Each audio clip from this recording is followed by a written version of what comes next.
নমস্কার, আপনারা দেখছেন সময় কলকাতার টলি হলি বলি নিয়ে আমি পৃথা রয়েছি আপনাদের সঙ্গে। এখন চোখ রাখবো বিনোদনের খবরে। সোমবার থেলপাতি সরকারের তরফে এক নির্দেশিকা জারি করে জানানো হয়েছে, রাজ্যের উপাসনাস্থল, শিক্ষা প্রতিষ্ঠান, বাসস্টপের 500 মিটারের মধ্যে থাকা সমস্ত মদের দোকান বন্ধ করতে হবে। সময়সীমা আগামী 2 সপ্তাহ। এর মধ্যেই এই সরকারি নির্দেশিকা কার্যকর করার নির্দেশ দিয়েছেন বিজয়। মুখ্যমন্ত্রীর এহেন কড়া নির্দেশের জেরে তামিলনাড়ুর 717টি মদের দোকানের দরজায় আপাতত তালা ঝোলার অপেক্ষা। তামিলনাড়ু সরকারের রিপোর্ট বলছে, সংশ্লিষ্ট রাজ্যে বর্তমানে মোট 4765টি সরকারি মদের দোকান রয়েছে। বিজয় সরকারের নির্দেশের পর এর মধ্যে 717টি মদের দোকান বন্ধ হচ্ছে। এই তালিকার মধ্যে রয়েছে বিভিন্ন উপাসনা স্থলের সামনে 276টি দোকান, শিক্ষা প্রতিষ্ঠানের সামনে রয়েছে 186টি ও বাস স্ট্যান্ডের কাছে রয়েছে 255টি মদের দোকান। আগামী 2 সপ্তাহের মধ্যে যেগুলি বন্ধ হতে চলেছে। থেলপাতির এহেন উদ্যোগে রাজ্যে অপরাধমূলক কাজ বন্ধ হবে বলেই মনে করছেন তামিল ইন্ডাস্ট্রির সদস্যরা, এবং এই উদ্যোগে বেশ খুশিও হয়েছেন কমল হাসান। তিনি চেয়েছিলেন শিক্ষা, স্বাস্থ্য ও সহ একাধিক জনবহুল এলাকার থেকে মদের দোকান দূরে থাকুক। সেই আশা পূরণ করছেন বিজয়।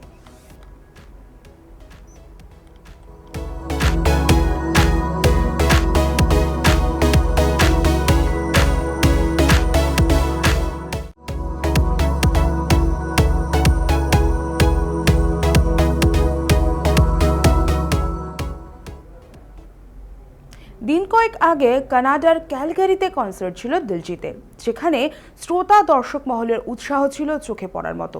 দিলজিতের সুরে সুর মিলিয়ে তারাও অডিটোরিয়ামে মনোমুগ্ধকর পরিবেশ তৈরি করেছিলেন, কিন্তু শোয়ের মাঝপথেই ছন্দপতন। কারণ দর্শক আসনের একাংশ থেকে আচমকাই খালিস্তানি স্লোগান তুলে পতাকা ওড়ানো হয়। যে খালিস্তানপন্থী সংগঠনের সমর্থনে পতাকা ওড়ানো হয় তারা ভারতে নিষিদ্ধ। আর বিষয়টি চোখে পড়তেই মেজাজ হারিয়ে গান থামিয়ে দেন দিলজিৎ দোসাঞ্জ। এমনকি যারা অনুষ্ঠানে বিঘ্ন ঘটাচ্ছিলেন, নিরাপত্তা কর্মী ও আয়োজকদের, তাদের সরিয়ে দেওয়ার নির্দেশ দেন তিনি। শুধু তাই নয়, দেশে ফিরে দিলজিৎ কোনো রকম রেয়াত না করে বিচ্ছিন্নতাবাদী গোষ্ঠীর উদ্দেশ্যে কড়া বার্তাও দিয়েছিলেন। কর্নেল পুলিশ আধিকারিকদের জানিয়েছেন, দিলজিতের ম্যানেজারের বাড়িতে হামলা চালিয়েছেন বিষ্ণই গ্যাং।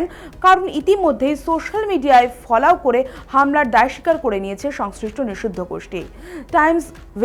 টাইসন বিষ্ণই, আরজু বিষ্ণই এবং হ্যারি বক্সাদের মতো তাবর বিষ্ণই সদস্যরা চ্যালেঞ্জ ছুড়েছেন। অতঃপর বিনোদন দুনিয়ায় যে ফের বিষ্ণই আতঙ্ক ফিরেছে তা বলাই বাহুল্য।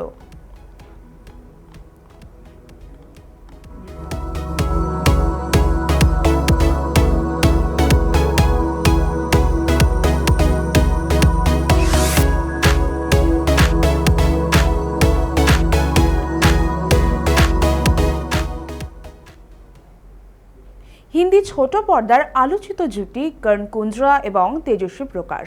অনেকদিন ধরেই শোনা যাচ্ছে তারা নাকি বিয়ে করেছেন। যদিও নায়িকা এই আলোচনা উড়িয়ে জানিয়েছেন সবটাই রটনা, কিন্তু এবার অভিনেতা অভিষেক কুমারের একটি ভিডিওকে কেন্দ্র করে আলোচনা তুঙ্গে। সেই ভিডিওয় তাকে বলতে শোনা যায়, ভাই তো আইনি বিয়ে সেরে ফেলেছে। এই ভিডিও প্রকাশ্যে আসার পরেই অনুরাগীদের মধ্যে আলোচনার শেষ নেই। একের পর এক প্রশ্ন উঠে আসছে চারিদিকে। তবে সেই জল্পনা উড়িয়ে দিয়ে করণ জানিয়েছিলেন, গত কয়েক মাস ধরে এমন গুজব ছড়ানো হচ্ছে। অন্যদিকে তেজস্বীও এর আগে এক সাক্ষাৎকারে বিয়ের প্রসঙ্গে মুখ খুলেছিলেন। তিনি স্পষ্ট বলেছিলেন, এখনই বিয়ের কোনো পরিকল্পনা নেই।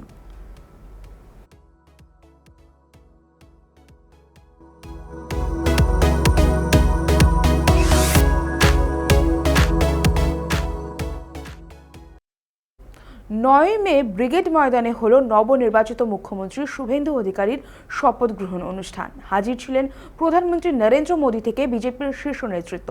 অনুষ্ঠানের সঞ্চালনার দায়িত্বে ছিলেন মধুমন্তী মৈত্র।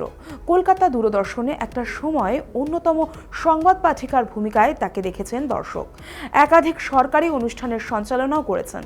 গত 15 বছর অবশ্য বিশেষ একটা দেখা যায়নি তাকে। প্রধানমন্ত্রী নরেন্দ্র মোদীর অনুষ্ঠান তার কাছে প্রথম নয়।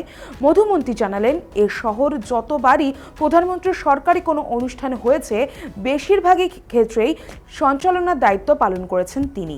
তবে মুখ্যমন্ত্রী শুভেন্দু শপথ গ্রহণ অনুষ্ঠানের জন্য আগে থেকে কোনো প্রস্তুতি ছিল না তার। প্রধানমন্ত্রীর দফতর থেকে তেমন কোনো সূচিও দেওয়া হয়নি তাকে। মধুমন্ত্রীর সঞ্চালনা নিয়ে সমাজ মাধ্যমে অনেকেই প্রশংসা করেছেন গেরুয়া শিবিরের ঘনিষ্ঠরাও। সবটা সমাজ মাধ্যমের মাধ্যমে জানতে পারছেন তিনি।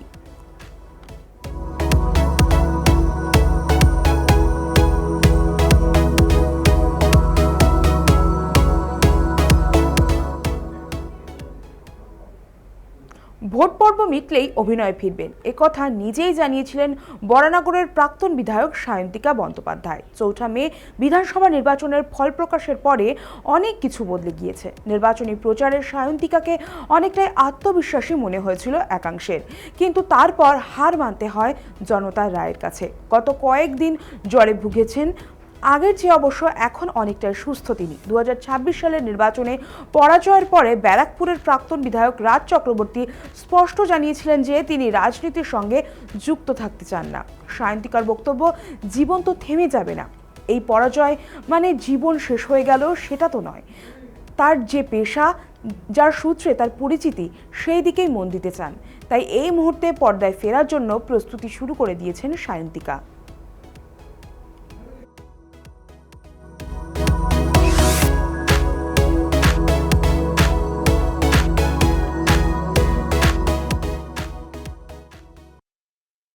দীর্ঘ 9 বছরের পথ চলায় ইতি। রাজ্যের মহিলা কমিশনের সভাপতির পদ থেকে ইস্তফা দিলেন লীনা গঙ্গোপাধ্যায়।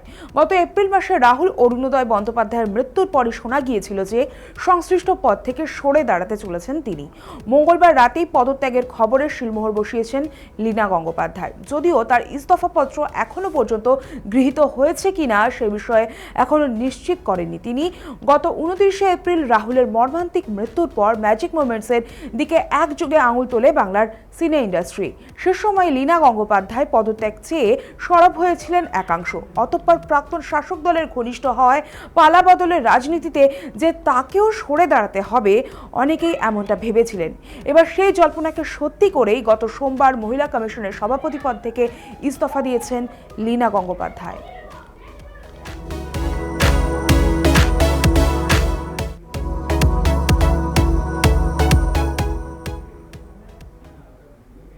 টলি হলি বলি এখনকার মতো এই পর্যন্তই। বিনোদনের অন্য সমস্ত খবর পেতে চোখ রাখুন সময় কলকাতায়। সময় বলবে সময়ের কথা।